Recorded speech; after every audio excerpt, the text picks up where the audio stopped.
Chapter 0 Insomnia. Ethan was tossing and turning in bed. Looking at his alarm clock, he saw that it was already 3 a.m.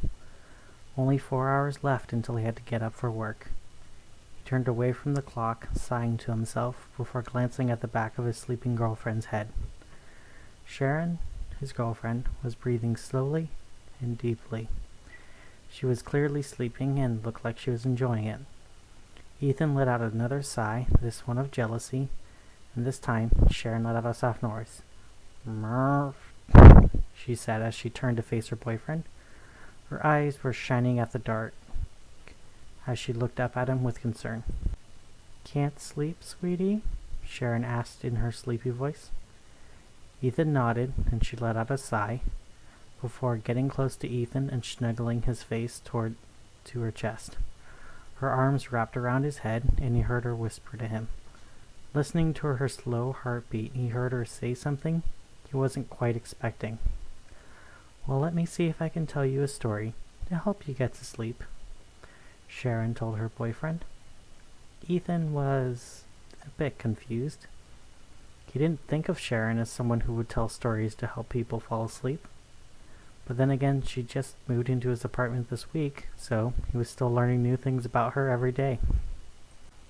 Once upon a time, on a farm, there lived a very imaginative little boy. He loved to spend his days playing in the forest behind his farm. One day, while exploring, he found a burned clearing that was in a perfect circle. He was not sure what caused it. It could have been anything. A meteor, pyromaniac, fire, it could have even been a lightning strike. But to the boy, in his mind, he saw it as proof that a UFO had landed there. He loved his sci-fi and horror stories and comic books of alien abductors. So, when he ran around the burned clearing, he saw in his mind tall, gray-blue aliens with no eyes and ray guns that sought to take over the planet. He played with sticks and stones, pretending that they were lasers and grenades against the imaginary invaders. As he played and played all day, in time the sun went down, and then the boy, reluctantly, began to make his way home. His strong imagination then turned against him. What were once easy enemies during the day were now truly terrifying at night. The bushes looked like they could be hiding anything, traps, mines, or even a 10-foot-tall treasonous creature. The trees looked like they were waiting to shapeshift into grabbing arms waiting to take the boy away, and the bird calls reminded him of alien screams from the movies. The snapping twigs made the boy think that's what his bones sounded like, and one particular loud snap made the boy gasp. "What was that?" When nothing happened, he continued his way home. His parents were still not home, out working, out on the farm, even after dusk. So he took himself to bed, too scared to even eat his dinner. He hid underneath his blankets, and despite his best efforts, he kept thinking about aliens. About the tall, pale figures from his books that would kidnap little boys and take them away from home, never to be seen again. Ethan's heart raced from these words, and he squeezed himself closer to his girlfriend, shivering from the chill creeping down from his head down to the rest of his body. Underneath the boy's covers, the boy heard creaks in his own room. He kept trying to convince himself it was just his parents. They just wanted to check on him, but they thought he was asleep. Clearly that was what the creaking was. But he still couldn't bring himself to look outside of the blanket. He kept telling himself that what he was imagining wasn't real, that the figure was just in his head. The creaking got closer and closer. Now he could feel something next to his head. The boy kept his blanket wrapped up past where his hair met his head, bundled up tight. He felt a hand rest where his head was. Nothing can get to me while I'm in here. Nothing can get me while I'm in here, he told himself while the hand that rested on his head went higher and higher until it reached where the blanket met his pillow. Paralyzed by fear, the boy could only seal his eyes shut while the hand pulled the blanket down, leaving him exposed to whoever his visitor was. The boy felt a familiar kiss on his head, the soft whisper of his father, "Good night, son." And then the creaking went away from the boy. Now the boy let out a sigh. His imagination was clearly running away from him. He felt his heart rate slow and his eyes relax. When he felt like his imagination was under control, he turned over to face the other side of the room. See, monsters are only in fairy tales and imagination, he told himself. But then he felt something cold as ice pressed against his face. And then when he opened his eyes, thinking maybe his roof was leaking, instead what he saw, only mere inches away from him, was the creature from his imagination. An eyeless face with sharp fangs that looked like they belonged to an anglerfish.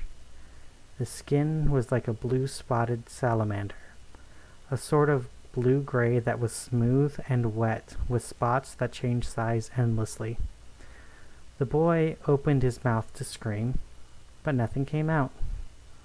His heart was pounding out of his chest as he silently screamed for his parents. Unable to call for help, the creature smiled, showing him the rest of his teeth. The next day, his parents couldn't find the boy. They searched his room, they searched the forest, they searched everywhere else they could think of, but they still never found him. They did never give up hope, though, that their child was still out there, but none ever even thought to check above their home. Ethan paused, and another shiver occurred, thinking that maybe Sharon had just fallen asleep. But instead, it seemed she only paused for dramatic purposes, and she continued her story. Aliens are very, very vain creatures. They love it when humans think about them. They feed on human fear. They thrive on human imagination. And the very best for them to taste are those who obsess over us. All the boy had to do to stay safe was just not think about it. But his imagination and his delicious fear was like fireworks over a buffet. How could we not seek him out and take him away? To stay safe, you just don't need to think about it. Sharon finished.